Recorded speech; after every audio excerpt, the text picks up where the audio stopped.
Hello everyone. तो कैसे आप सब लोग? होपफुली आप सब लोग ठीक होगे और अपनी प्रिपरेशन को बहुत अच्छे से कर रहे होगे। तो गाइज, इस सेशन के अंदर हम डिस्कस करने वाले हैं इनऑर्गेनिक स्पेक्ट्रा के बारे में और ईएसआर स्पेक्ट्रोस्कोपी के बारे में, राइट। क्योंकि ईएसआर स्पेक्ट्रोस्कोपी से सीएसआर नेट के अंदर, गेट के अंदर, सेट के अंदर काफ़ी क्वेश्चंस आपको पूछे जा चुके हैं और अपकमिंग एग्जामिनेशन में किस टाइप के क्वेश्चन आपको पूछे जा सकते हैं, बेसिक टू हाई तक हम ज़रूर देखेंगे। इंट्रोडक्शन से स्टार्ट करेंगे, ठीक है, क्योंकि यहाँ पे आप जो देख रहे हो कॉन्सेप्ट एंड क्वेश्चन की बात हो रही है। तो यहाँ पे हम कॉन्सेप्ट सीखेंगे वन बाय वन और उसके किस टाइप के क्वेश्चंस आपके एग्जामिनेशन में आपको पूछे जा सकते हैं या पूछे गए हैं, उनको हम सॉल्व करने की कोशिश करेंगे, राइट। तो चलते हैं आगे। तो सबसे पहले ये आप समझ लीजिए कि जो भी क्लास होगी हमारी इस YouTube के ऊपर, उसकी जो PDF है, उसकी जो क्विज़ है और जो उसके क्वेश्चंस है, वो आपको कहाँ पे मिलेंगे? वो आपको यहाँ पे मिलेंगे ना, Nadeem sir text book Telegram channel के ऊपर आपको ज़रूर मिलेंगे। और जैसे कि फ्री मास्टर क्लास जो चल रही है हमारी, फ्री मास्टर क्लास वो 5 PM होती है और इसकी जो PDF होती है वो भी आपको कहाँ पर मिलती है?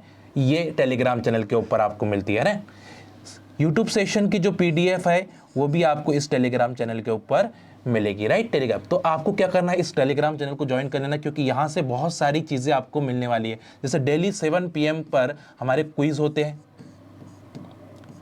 ठीक है, तो वो क्विज को आपको ज्वाइन करना है, ठीक है। 10 क्वेश्चन क्विज होते हैं और उसके रैंकिंग भी लगती है कि किसने फास्ट आंसर किया है, किसने स्लो आंसर किया है, वो रैंकिंग भी आपको यहाँ पे देखने के लिए मिलते हैं। तो there are so many activities in the Telegrams, तो आप ज़रूर जाके इस टेलीग्राम चैनल को ज्वाइन करें। चलिए आते हैं हमारे मेन पॉइंट की तरफ, ठीक है। तो आज हम जो कॉन्सेप्ट सीखने वाले हैं ये बहुत ही इंपॉर्टेंट है और आपके इनऑर्गेनिक स्पेक्ट्रा का बहुत ही पूछे जाने वाला क्वेश्चन हो सकता है, जिसमें ईएसआर के अंदर से क्वेश्चंस आपको ज़्यादातर बनाए जाते हैं। अब जो इनऑर्गेनिक स्पेक्ट्रा है वो डिवाइड हुआ है ESR, F19 NMR, मासोबार, B11 NMR, ठीक है, P13 NMR, ठीक है। इसमें से हम सिर्फ अभी ईएसआर को देख रहे हैं और ईएसआर के कुछ छोटे से पार्ट को देख रहे हैं, जहां से 2 मार्क के क्वेश्चंस या 4 मार्क के क्वेश्चंस कैसे बन सकते हैं उसकी बात हम यहाँ पे करने वाले हैं। चलिए तो स्टार्ट करते हैं। ESR, electron spin resonance, or they also called as the electron paramagnetic resonance, EPR, they also called as the EPR और ECR। तो सबसे पहले हम यहाँ पे क्या समझेंगे कि पहला क्वेश्चन आपके एग्जामिनेशन में होता है कि how to find the ESR active और इनएक्टिव। कौन ईएसआर एक्टिव है, कौन ईएसआर इनएक्टिव है। पहला 2 मार्क का क्वेश्चन आपके एग्जामिनेशन में होता है। सेकंड क्वेश्चन आता है fine lines and hyper fine lines के बारे में, कि इस मॉलिक्यूल्स के अंदर कितनी फाइन लाइंस और कितनी हाइपर फाइन लाइंस आपको मिल सकती है। बात समझ में आ रही है? तो ये बहुत ही, ये 2 मार्क के क्वेश्चन में आपको बता रहा हूँ, जहाँ पे आपको मॉलिक्यूल दिए होंगे 4-5 और बोला जाएगा कि इसमें से कितने मॉलिक्यूल्स है जो ईएसआर एक्टिव है, ठीक है। कुछ मॉलिक्यूल्स दिए जाएंगे और बताया जाएगा कि इसमें हाइपरफाइन स्प्लिटिंग कितनी हो रही है, हाइपरफाइन लाइंस आपको कितनी मिल रही है। तो ये 2 पॉइंट्स को हम यहाँ पे डिस्कस करेंगे कम टाइम के अंदर, ठीक है।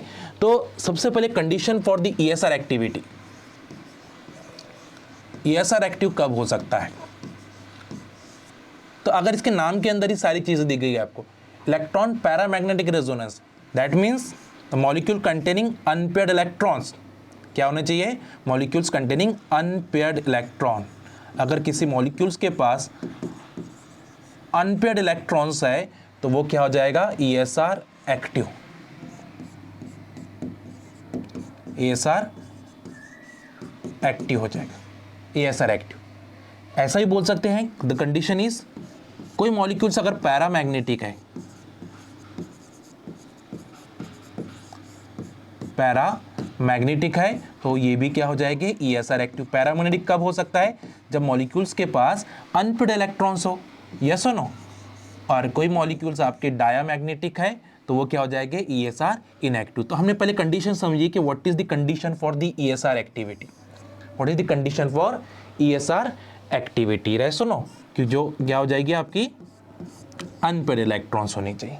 जैसे मैं मान के चलता हूँ, फॉर एग्जाम्पल यहाँ पे आपको कुछ मॉलिक्यूल्स दिए गए हैं, यहाँ पे कुछ मॉलिक्यूल्स दिए हैं, जैसे कि यहाँ पे दिया आपको H2 molecules for example, right.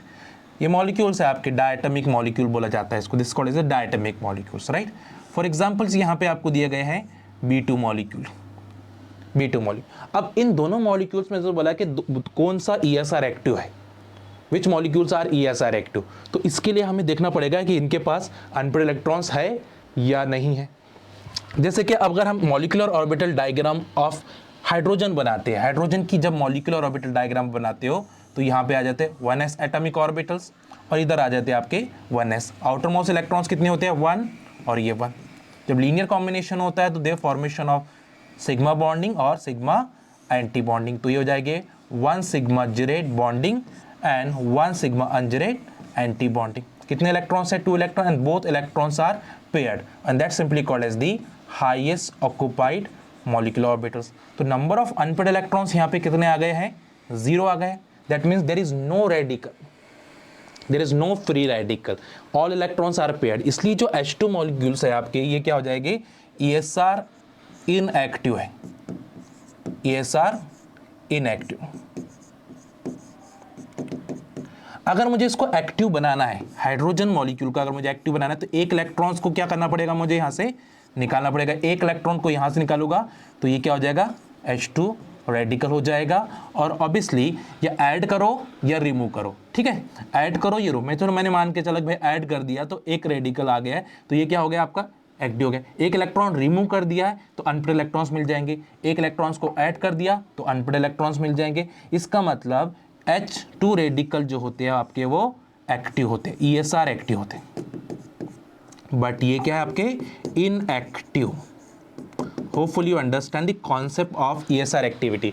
तो क्या कंडीशन है आपकी कि अनपेयर्ड इलेक्ट्रॉन्स आपके मॉलिक्यूल के अंदर होने चाहिए, ठीक है। तो H2 इज, अगर ओनली H2 मॉलिक्यूल दिया है तो वो ESR इनएक्टिव होगा बिकॉज इसके पास कोई अनपेयर्ड इलेक्ट्रॉन्स नहीं है मॉलिक्यूल के पास।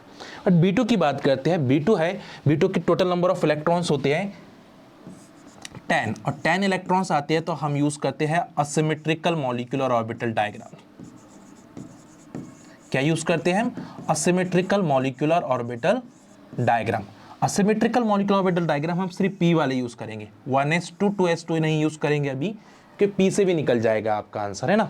तो 1s2 2s2 से हम क्या करें, P को यूज करें, तो 1s2 2s2 2p1, ये हो गया आपके 2p1, 1s2 2s2 and 2p1, 1 electrons are present है। तो इसका जो इलेक्ट्रॉनिक कॉन्फ़िगरेशंस होती है, general electronic configuration of boron is 1s2 2s2 and 2p1। तो ठीक है, 1s और 2s अभी हमने यूज नहीं किया, सिर्फ 2p से निकाल रहे हैं। असिमेट्रिक में क्या होता है कि जो पाई होते हैं वो लोवेस्ट एनर्जी में आते हैं और सिग्मा जो होते हैं वो हाईएस्ट एनर्जी में आते हैं। सिमिलर यहाँ पे आ जाएगा pi anti bonding and sigma anti bonding, तो ये होते हैं पाई अनजिरेट सिग्मा जिरेट, पाई जिरेट सिग्मा अनजिरेट। कितने इलेक्ट्रॉन्स है, इसके पास एक इलेक्ट्रॉन्स है, इसके पास एक इलेक्ट्रॉन्स है, P के पास इलेक्ट्रॉन्स है ना, P के पास क्या है, एक इलेक्ट्रॉन। फील करोगे 1 और 2, तो इस कंडीशन में n इज इक्वल टू कितने आ गए, 2।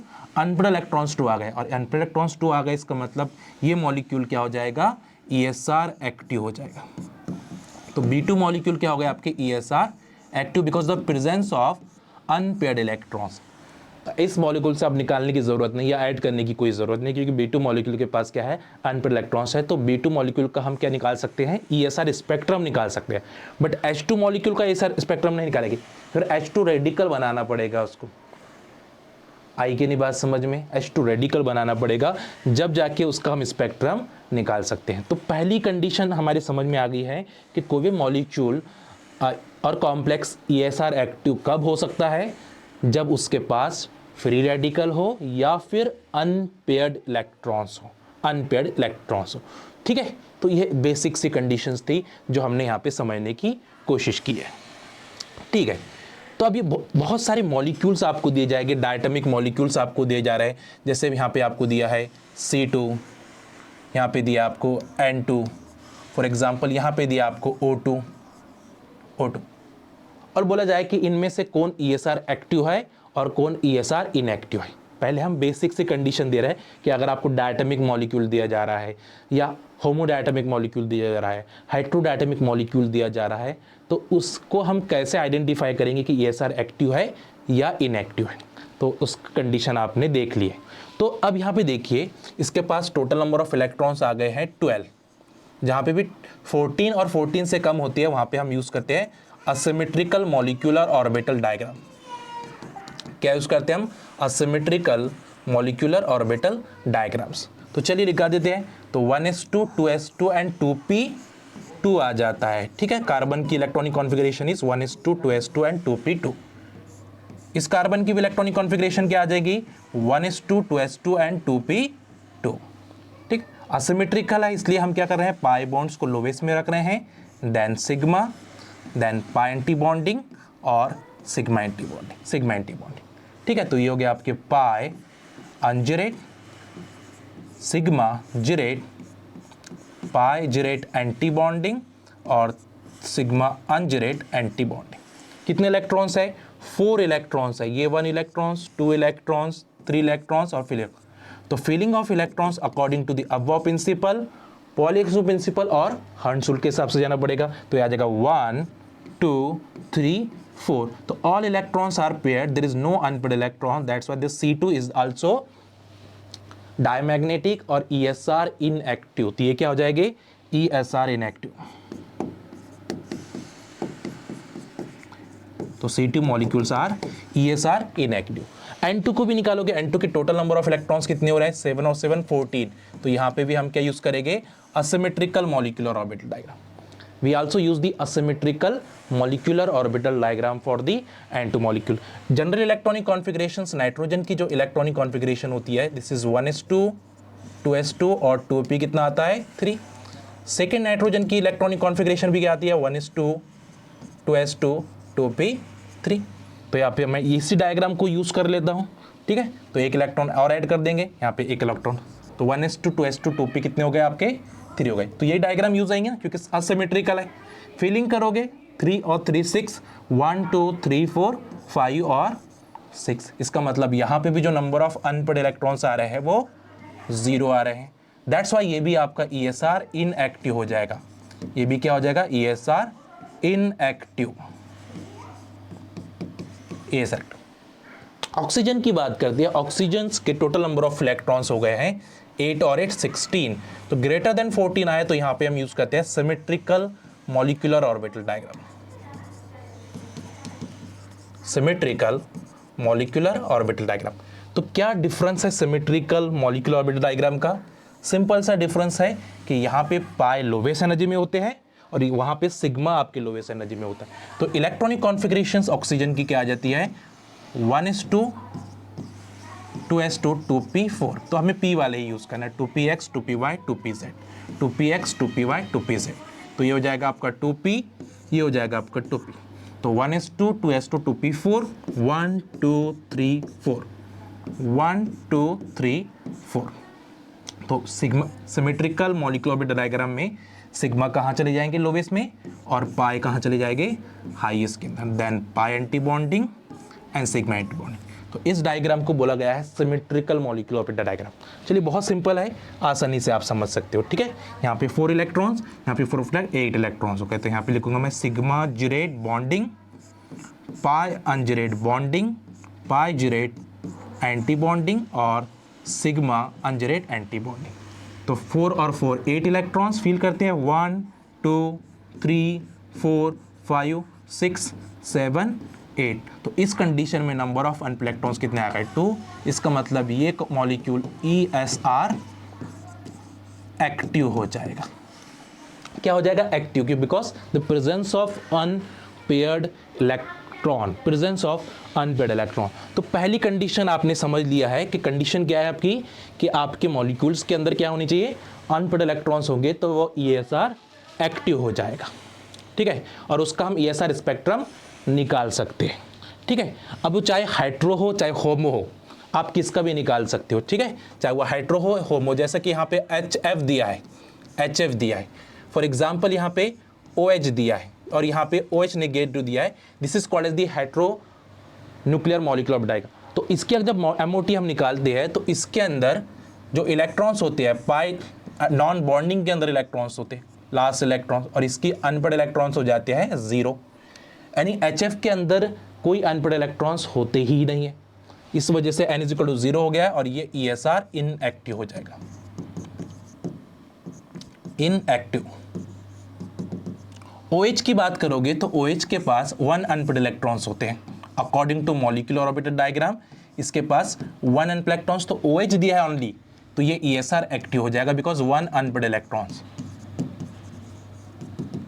बट OH निगेटिव दिया है, OH निगेटिव दिया है तो ये क्या हो जाएगा, इलेक्ट्रॉन पेयर्ड हो जाएगा, ठीक है, according to molecular orbital diagram, और इसमें n इज इक्वल टू क्या हो जाएगा, 0 हो जाएगा, ठीक है। तो ये होते हैं pi non bonding highest occupied molecular orbital, pi non bonding highest occupied molecular orbitals of OH HF। अरे तो जहां पे n इज इक्वल टू 0 हो रहा है तो वो ESR इनएक्टिव हो जाएगा। तो इसका मतलब ये हो रहा है बच्चों कि आपको इनऑर्गेनिक स्पेक्ट्रा पढ़ने के लिए केमिकल बॉन्डिंग को भी अच्छे से पढ़ना पड़ेगा। ये बात समझ में आ रही है कि अगर आप इनऑर्गेनिक स्पेक्ट्रा को अच्छे से करना चाहते हो तो आपका केमिकल बॉन्डिंग अच्छा होना चाहिए, मॉलिक्यूलर ऑर्बिटल डायग्राम अच्छा होना चाहिए, ठीक है। तो उससे क्या हो जाएगा, आपको बहुत सारी हेल्प मिलने वाली है। तो जिनको HF की मॉलिक्यूलर डायग्राम पता होगी या ये पता होगा कि इसके पास अनपेड इलेक्ट्रॉन्स है या नहीं, तो वो समझ में आ जाएगा। डायरेक्ट भी बना सकते हो, ऐसा नहीं कि आपको HF का बाउंड ऑर्डर पता है कि HF का बाउंड ऑर्डर आ रहा है 1, इसके पास एक लोन पेयर है, इसके पास एक लोन पेयर है, इसके पास, तो कोई फ्री रेडिकल है ही नहीं, फ्री रेडिकल। OH का अगर बनाते तो OH हो जाएगा, ठीक है, इसके पास एक लोन पेयर, इसके पास एक लोन पेयर और एक रेडिकल आ गया है, क्योंकि ऑक्सीजन कंटेनिंग 6 वैलेंस इलेक्ट्रॉन, तो एक ने तो बॉन्डिंग बनाने में पार्टिसिपेट कर दिया है, ठीक है। तो 1 2 3 4 5, तो एक रेडिकल फॉर्म में आ रहा है, तो n इज इक्वल टू यहाँ पे क्या हो गया, 1 हो गया, ठीक है।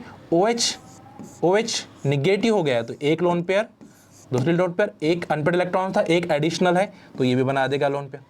इसका मतलब यहाँ पे पेयर्ड हो चुके हैं। तो अगर आप लॉजिकली भी जाते हो तो आंसर आपको मिल जाएगा, लॉजिकली भी आप जाते हो तो आंसर आपको मिल जाएगा। बट इसकी कंडीशन है कि आपको पता रहे कि इस मॉलिक्यूल में अनपेड इलेक्ट्रॉन्स है या नहीं, और किसकी बेस पर पता चलेगा, अगर आपको मॉलिक्यूलर ऑर्बिटल डायग्राम पता होगी, ठीक है। या फिर आपके एग्जामिनेशन में गिवन हो सकता है, जैसे आपको बोला जाएगा, फॉर एग्जाम्पल आपको एग्जाम में बोला जाएगा कि ऑक्सीजन है, there are 2 types of the oxygen, there are 2 types of the oxygen, one is triplet और वन इज द सिंगलेट। एक आपका सिंगलेट ऑक्सीजन है और एक आपका ट्रिपलेट ऑक्सीजन है। अब बोले कि भाई बताइए, ट्रिपलेट इज ESR एक्टिव और सिंगलेट इज ESR एक्टिव, यानी ये कुछ आपको हिंट दी भी गई है, ठीक है। ट्रिपलेट है, ट्रिपलेट कब होता है, जब S की वैल्यू आती है 1, सिंगलेट कब होता है, जब S की वैल्यू आती है 0, ठीक है। ट्रिपलेट कब होता है, जब आपके मॉलिक्यूल्स में 2 अनपेड इलेक्ट्रॉन्स हैं, तो मल्टीप्लिसिटी हो जाती है n+1 इज 3, ठीक है। सिंगलेट कब होता है, जब इलेक्ट्रॉन्स क्या होते हैं, पेयर्ड हो जाते हैं, ठीक है, पेयर्ड हो जाते हैं। तो ये n इज इक्वल टू यहाँ पे क्या आ गया है, 0, और यहाँ पे n इज इक्वल टू कितने आ गए, 2 आ गए। तो हो सकता है कि आपको हिंट दी जाती है, ट्रिपलेट है, सिंगलेट है, तो आपको इस हिंट की बेस पर स्पिन क्वांटम नंबर्स को फाइंड आउट करो, स्पिन क्वांटम नंबर से स्पिन मल्टीप्लिसिटी को फाइंड आउट करो, ठीक है। अनपेड इलेक्ट्रॉन्स को निकाल सकते हो, अनपेड इलेक्ट्रॉन्स को भी आप निकाल सकते। आई बात समझ में? तो पहली कंडीशन होपफुली आपके समझ में आ गई कि जब भी आपको देखना है कि ESR एक्टिव है या इनएक्टिव है, तो आप अनपेड इलेक्ट्रॉन्स, फ्री रेडिकल्स को देख सकते हैं। ये पहला पॉइंट है। सेकंड आता है ESR लाइंस, है ना, ESR लाइंस, ESR लाइंस, ठीक है। इसको निकालने का फॉर्मूला क्या है, 2NaI+1, n is equal to number of nuclear are participates, n is equal to number of nuclear participates, कितने न्यूक्लियर पार्टिसिपेट कर रहे हैं। जैसे कि फॉर एग्जांपल यहाँ पे आपको CH3 रेडिकल दिया है, CH3 रेडिकल, आप रेडिकल दिया, इसका मतलब ये ESR एक्टिव है, ऑलरेडी आपको रेडिकल मेंशन करके दिया गया है, ठीक है। तो ये ESR एक्टिव है। अब इसका निकालने का बोला कि नंबर ऑफ लाइंस कितनी होगी, तो ये आ गया आपके 2। नंबर ऑफ न्यूक्लियर पार्टिसिपेट, कितने हाइड्रोजन है यहाँ पे, 3 हाइड्रोजन है, तो 3, ऑल 3 आर सेम इन्वायरमेंट, तो 3 के 3 लिखना पड़ेगा, ठीक है।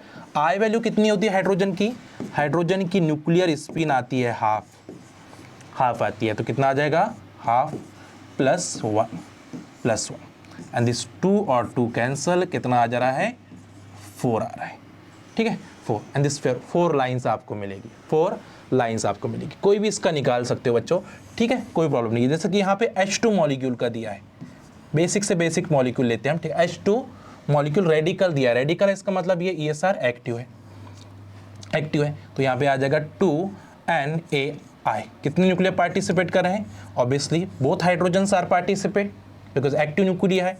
तो 2 × 2 आई वैल्यू ऑफ हाइड्रोजन कितनी होती है? हाफ प्लस 1 एंड दिस 2 और 2 कैंसल, कितना आ रहा है? 3।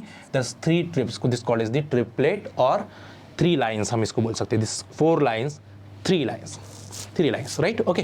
तो 3 ESR लाइन्स आप बोलेंगे, यहाँ पे 4 AS लाइन। तो हम स्पेक्ट्रम उसी का निकाल सकते हैं जो ESR एक्टिव है, स्पेक्ट्रम हम उसी का निकाल सकते हैं जो ESR एक्टिव होने वाला है। जैसे यहाँ पे फॉर एग्जांपल दिया आपको CH3CH2 रेडिकल एक्टिव है, रेडिकल है इसका मतलब यहाँ पे अनपेड इलेक्ट्रॉन्स है, फ्री रेडिकल्स फॉर्म है, ठीक है। तो अब यहाँ पे 2H1 NMR सिग्नल हो रहा है, देयर 2H1 NMR। तो इसका इस न्यूक्लिया का अलग निकालना पड़ेगा, इस न्यूक्लिया का अलग निकालना पड़ेगा। कार्बन का तो निकालेगी नहीं because carbon is not active nuclear है। तो हाइड्रोजन, इस हाइड्रोजन का एनवायरनमेंट अलग मिल रहा है, इस हाइड्रोजन का अलग मिल रहा है, तो दोनों न्यूक्लिया का आपको नंबर ऑफ लाइंस अलग अलग से निकालनी पड़ेगी, राइट। तो यहाँ पे अगर हम निकाल दिया फॉर एग्जांपल, तो पहले इसके लिए निकालते हैं फॉर दिस CH3। तो 2 × number of nuclear participate is 3, आई कितनी आ जाएगी आपकी? हाफ और +1 एंड दिस 2 और 2 कैंसल, कितना आ रहा है? 4, ठीक है। इसके लिए निकालते हैं, यहाँ पे क्या आ जाएगा अभी? 2 × number of nuclear participate is 2, तो 2 × 2 I value of hydrogen is half +1। तो जिसकी n वैल्यू लोगे उसी की आई वैल्यू आपको लेनी पड़ेगी, ये सुनो, ये ध्यान में रखिए, बहुत इंपॉर्टेंट है। तो 2 और 2 कैंसिल, कितना आ रहा है? 3 और 4 × 3 total number of lines is 12 ESR lines. तो कितनी लाइन्स आ रही है? 12 ESR लाइन्स आपको मिल रही है। They also called as the hyperfine lines, they also called as the hyperfine lines. तो स्पेक्ट्रम हम किसका निकाल सकते हैं? जो ESR एक्टिव होगा, जो ESR एक्टिव होगा, ठीक है। जैसे कि फॉर एग्जांपल, ठीक है, एक और चीज़ आपको मैं बता देता हूँ कि बहुत सारे लोग वेट कर रहे थे कि सर आपकी बैच तो आ गई है बट आप हमें थोड़ा कम प्राइस में कैसे दोगे। तो ये बहुत ही अच्छा मैं आपको ऑफर बता देता हूँ कि जो लोग हमारी बैच को ज्वाइन करना चाहते हैं, और यहाँ पे देखो वैलिडिटी कितनी है? 6+2 यानी 8 मंथ सब्सक्रिप्शन आपको मिलने वाला है, ठीक, सिर्फ ओनली 9000 में, राइट। और अगर आप यूज़ करते हो NADEEM, ठीक है, तो आपको ये प्राइस के अंदर क्या मिल जाएगा? आपका कोर्स मिल जाएगा, ठीक है, ये प्राइस के अंदर। तो यूज़ आपको ज़रूर ये कोड करना है जिससे आपको बेनिफिट मिलेगा 8 मंथ का सब्सक्रिप्शन, यानी 2 मंथ आपको एक्स्ट्रा मिलेंगे सब्सक्रिप्शन के अंदर। सेकेंड इंपॉर्टेंट थिंग कि अगर आप EMI भी कर सकते हो यहाँ पे, ठीक है, 3 EMI भी आप कर सकते हो। अगर आप चाहते हो कि चलो अभी हमारे पास पैसा नहीं है तो 3 EMI पे आप यानी इसको ले सकते हो, ठीक है। तो हर मंथ में आप एक EMI को पे कर सकते हो, तो 3 EMI के ऊपर आप इसको ले सकते हो। तो ये अच्छा ऑफर है आप सभी स्टूडेंट के लिए, जो लोग हमसे जुड़ना चाहते हैं, 1-to-1 पढ़ना चाहते हैं, तो ज़रूर जाके यहाँ पे जाइए, है ना, इस वेबसाइट पे जाइए और ये यूज़ कोड करिए जिससे आपको क्या मिल जाएगा? एक्स्ट्रा ऑफ मिल जाएगा, एक्स्ट्रा ऑफ मिलेगा, ठीक है। चलिए कोई प्रॉब्लम नहीं, आगे चलते हैं और पॉइंट को समझने की कोशिश कर दें। अब आपको दिया गया है फॉर एग्जांपल नैप्थलीन रेडिकल आपको दिया और पूछा कि number of ESR lines, radical size का मतलब ESR एक्टिव है, रेडिकल आपको दिया है, तो ये क्या हो जाएगा? ESR एक्टिव है आपका, ESR एक्टिव, तो ये कंडीशन को फॉलो कर रहा है। अब ध्यान में रखिए, सबसे पहले आपको H1 NMR सिग्नल निकालना है, क्योंकि उससे एक आइडेंटिफिकेशन आ जाएगा कि आपको फॉर्मूला कितने बार पुट करना है, तो ये है ना, नंबर ऑफ लाइंस निकालने के लिए आपको, क्योंकि हर सिग्नल्स जो अलग इन्वायरमेंट में होगा उसकी नंबर ऑफ लाइंस अलग अलग आपको लिखनी पड़ेगी। तो देखिए इसके अंदर अगर हम निकालते हैं H1 NMR सिग्नल, ये हाइड्रोजन, ये हाइड्रोजन, ये हाइड्रोजन और ये हाइड्रोजन आपके सेम हो जाएंगे, ठीक है। थोड़ा सा मैं इसको लिख देता हूँ, ये हाइड्रोजन, ये हाइड्रोजन, ये हाइड्रोजन और ये हाइड्रोजन आपके सेम हो जाएंगे, क्योंकि यहाँ से भी प्लेन ऑफ सिमेट्री पोजेस कर रही है, यहाँ से भी प्लेन ऑफ सिमेट्री और यहाँ से भी प्लेन ऑफ सिमेट्री आपके पोजेस कर रहे हैं, ठीक है। तो number of H1 NMR signal जो आपको मिल रहा है वो 2 मिल रहा है, ये A और ये, और यहाँ पे B और ये B हो जाएगा। तो कितने बार आपको फॉर्मूला पुट करना पड़ेगा? 2 बार, 2NAI+ 1 इंटू 2NBi+1। तो सिंपली मैं सिर्फ एग्जाम पॉइंट ऑफ व्यू से आपको बता रहा हूँ, है ना, डायरेक्टली आप कैसे पुट कर सकते हो, तो एग्जाम पॉइंट ऑफ व्यू। तो 2 into number of nuclear participate कितने हैं, 4 न्यूक्लियर, कार्बन को तो लेना नहीं है, ठीक है, तो 4 हाइड्रोजन है आपके जो एक्टिव न्यूक्लियर है। आई वैल्यू कितनी होती है हाइड्रोजन की, हाफ प्लस 1, इस 2 और 2 कैंसिल, कितना हो जाएगा आपका 5। यहाँ पे भी 2 into number of B hydrogen कितने हैं आपके पास भाई, 4 है। आई वैल्यू कितनी हो जाएंगी हाइड्रोजन की, हाफ प्लस 1, तो 2 और 2 कैंसिल, ये कितना हो जाएगा 5। तो number of hyper fine lines कितनी आ जाएंगी, 5 into 5 is the 25 hyper fine lines. तो नंबर ऑफ लाइन्स कितनी आ रही है, 25 हाइपर फाइन लाइन्स। ये किसी का भी निकाल सकते हो, कोई भी ऑर्गेनिक मॉलिक्यूल्स का आप निकाल सकते हो, कोई भी organic molecule. Second thing, hydrogen की जो न्यूक्लियर स्पिन होती है वो हाफ होती है, कितनी होती है, न्यूक्लियर स्पिन हाफ होती है। ड्यूटेरियम की जो न्यूक्लियर स्पिन होती है वो 1 होती है। नाइट्रोजन की न्यूक्लियर स्पिन जो होती है वो 1 होती है, ठीक है। तो ये देखकर आपको करना पड़ेगा कि न्यूक्लियर स्पिन आपको गिवन होंगी आपके क्वेश्चन के अंदर, ठीक है, आपके एग्जामिनेशन में आपको दिया। जैसे कि फॉर एग्जांपल यहाँ पे आपको दिया है CD3 रेडिकल, ठीक है, और यहाँ पे आपको मेंशन किया गया है फॉर एग्जांपल CH2, एक हाइड्रोजन को ड्यूटेरियम के साथ रिप्लेस कर दिया गया, ठीक है। तो अब बताना है आपको यहाँ पे नंबर ऑफ लाइंस कितनी होगी, यहाँ पे नंबर ऑफ लाइंस कितनी होगी, ठीक है। तो ऑल ड्यूटेरियम आर सेम, तो 2Na+1, ये NaNB is the nuclear, number of nuclear participate, right. तो 2 इंटू नंबर ऑफ ड्यूटेरियम कितने हैं, क्योंकि कार्बन तो नहीं लोगे, ड्यूटेरियम से, ठीक है, तो ये कितने आ गए 3। आई वैल्यू ऑफ ड्यूटेरियम कितनी होती है, 1 अभी देखा है हमने, और +1, तो कितना हो जाएगा 2 इंटू कितने हो रहे हैं 6 और 1 इज दी 7। आई क्या बात समझ में, ठीक है, आई क्या बात समझ में। तो ये बहुत ही ईजी है। यहाँ पे देखिए बच्चों, ठीक है, तो ये हाइड्रोजन के लिए अलग आ जाएगा क्योंकि रेडिकल साइड, और ये ड्यूटेरियम के लिए अलग आ जाएगा, तो 2NAi+1 for hydrogens, 2NBi+1 for ड्यूटेरियम्स, ठीक है। तो 2 into number of nuclear participate, ये ना, ये डिफरेंट है, ये डिफरेंट है, तो ये आ जाएगा 2। आई वैल्यू ऑफ हाइड्रोजन आ जाएगा हाफ प्लस 1, इस 2 और 2 कैंसल, कितना आ जाएगा 3। यहाँ पे 2 into number of deuteriums are participate 1, और I value of deuterium is the 1 + 1, तो ये कितना आ जा रहा है भाई 3 आ रहा है, और 3 इंटू 3 आपके कितने हो जाएंगे 9 लाइन्स, 9 लाइन, ठीक है।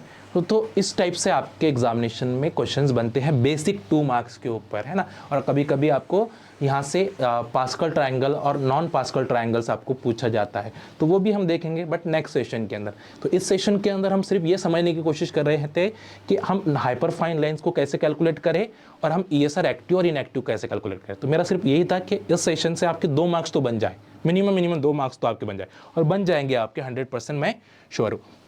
तो जब भी आपको कोई भी दिखाई दे जहाँ पे लाइंस निकालने के लिए बोले, तो आपको क्या देखना है पहले कि वो ESR एक्टिव है कि नहीं एक्टिव। सेकंड पॉइंट देखना है कि उसके अंदर H1NMR सिग्नल्स जो है वो डिफरेंट केमिकल एनवायरनमेंट में कितने हैं, ठीक है, सेम केमिकल एनवायरनमेंट में कितने हैं, वो आपको ज़रूर देखना है, जिसकी बेस पर ये आप आइडेंटिफाई कर पाओगे, ठीक है। चलिए देखो, types of questions asked in the examination. Types of question आपके एग्जामिनेशन में कैसे बन सकते हैं, 2 मार्क क्वेश्चंस। तो which among the following will shows signal in ESR spectrum, तो कौन ESR स्पेक्ट्रम का दिखा सकता है, जो ESR एक्टिव होगा। जो भी ESR एक्टिव होते हैं वो ESR स्पेक्ट्रम के अंदर पार्टिसिपेट करेंगे। तो ऑक्सीजन है, ऑक्सीजन के पास नंबर ऑफ अनपेड इलेक्ट्रॉन्स कितने हैं 2 है, तो ये एक्टिव हो जाएगा, तो ये ESR एक्टिव हो जाएगा। वाटर के पास अनपेड इलेक्ट्रॉन्स कितने हैं 0 है, तो ये क्या हो जाते हैं इनएक्टिव। H2 इसके पास भी नंबर ऑफ अनपेड इलेक्ट्रॉन्स कितने हैं, क्योंकि अगर इसको हम निकालते हैं तो ये कैसे दिखता है आपको HO2 इंडिकेट, है ना, O2, this called as the peroxide, और पर ऑक्साइड में all electrons are paired, that's why ये भी क्या हो जाएंगे इनएक्टिव हो जाएंगे, इनएक्टिव, है ना। कार्बन डाइऑक्साइड में भी ऑल इलेक्ट्रॉन्स आर पेयर्ड, ये भी आपकी इनएक्टिव हो जाएगी, because there is no unpaired electrons are present, there is no free radicals, right. तो ये सब आपके water also inactive, peroxide also inactive और carbon dioxide also ESR inactive. तो बचा एक्टिविटी कौन होगा आपका, ऑक्सीजन आपका ES, इसका हम स्पेक्ट्रम बता सकते हैं, ये दिया है, ठीक है। तो इस टाइप के क्वेश्चंस आपको जनरली बनाए जाते हैं। तो बहुत इजी है क्वेश्चंस, इसीलिए लाया कि आपके एग्जामिनेशन में बन कैसे सकते हैं, किस टाइप से नेट के अंदर, सेट के अंदर, गेट के अंदर आपको क्वेश्चंस बनाए जा सकते हैं। बट देखिए आराम से सोच समझ के, है ना, यहाँ पे जो हमने जो आप केमिकल बॉन्डिंग में पढ़ते हो, जो आप कोऑर्डिनेशन में पढ़ते हो, ठीक है, वो सब एप्लीकेशन आपको स्पेक्ट्रा में देखने के मिलता है ना। डायरेक्ट स्पेक्ट्रा अगर आप पढ़ रहे हो तो कहीं ना कहीं डिफिकल्टी आपको आएगी, क्योंकि जब तक MOT बनाते भी नहीं आएगी तो आपको ESR के अंदर थोड़ा इशू आएगा। कोऑर्डिनेशन कंपाउंड्स की ज्योमेट्री सही से पता नहीं है आपको, तो आपको ESR के अंदर थोड़ा सा प्रॉब्लम आ सकता है। तो क्योंकि उसी चीज़ पर तो आपको यहाँ पे बहुत सारी चीज़ें पूछी जाती है, ठीक है। बट कोई प्रॉब्लम नहीं है, मैंने आपको हिंट दे चुका हूँ। कार्बन डाइऑक्साइड है, एक्टिव हो सकता है, बिल्कुल नहीं। N2 कितने अनपेड इलेक्ट्रॉन्स है, 1 अनपेड इलेक्ट्रॉन्स है। N2 पॉजिटिव है इसलिए 1 अनपेड इलेक्ट्रॉन्स, और अगर N2 होता था तो क्या हो जाते थे, 0 अनपेड इलेक्ट्रॉन्स। NO के पास भी क्या है, 1 unpaired electrons, 1 unpaired electrons present in the anti bonding molecular orbital. अभी वाटर देखा है, वाटर के पास 9 अनपेड इलेक्ट्रॉन्स, ऑक्सीजन के पास कितने हो रहे हैं, 2 अनपेड इलेक्ट्रॉन्स। तो आंसर आ जाएगा आपका first, second, third and fifth. Second, third and fifth, पहला ही ऑप्शन है।